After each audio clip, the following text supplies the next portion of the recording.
When I was 17 years old, I had a dream.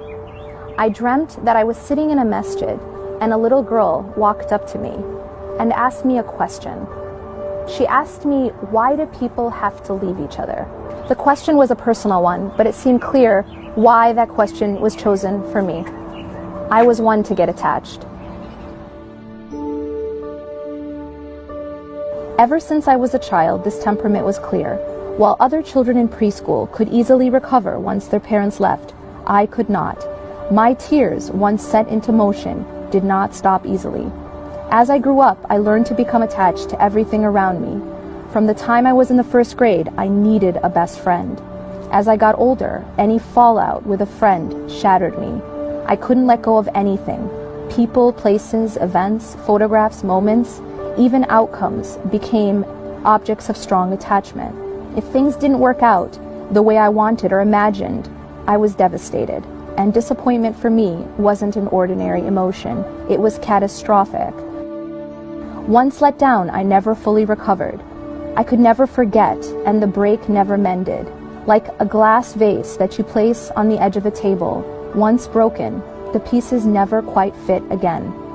But the problem wasn't with the vase, or even that the vases kept breaking.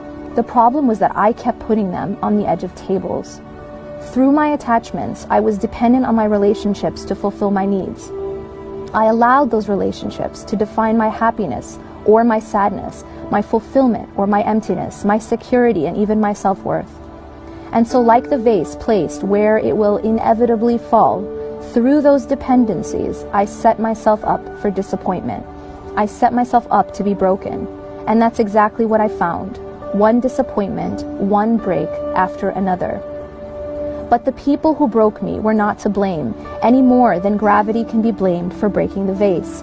We can't blame the laws of physics when a twig snaps because we leaned on it for support.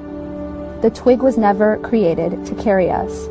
There's a crucial lesson in the Quran that there is only one handhold that never breaks. There's only one place where we can lay our dependencies, and only one relationship that should define our self-worth. Only one source from which we should seek our ultimate happiness, fulfillment, and security. That place is God. But this world is all about seeking those things everywhere else. Some of us seek it in our careers, some seek it in wealth, some in status. Some, like me, seek it in our relationships. And that's exactly where I spent much of my own life, seeking a way to fill my inner void. And so it was no wonder that the little girl in my dream asked me this question. It was a question about loss, about disappointment. It was a question about being let down, a question about seeking something and coming back empty-handed. It was about what happens when you try to dig in concrete with your bare hands. Not only do you come back with nothing, you break your fingers in the process.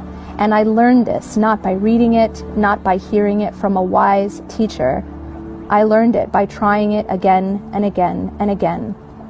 And so the little girl's question was essentially my own question being asked to myself.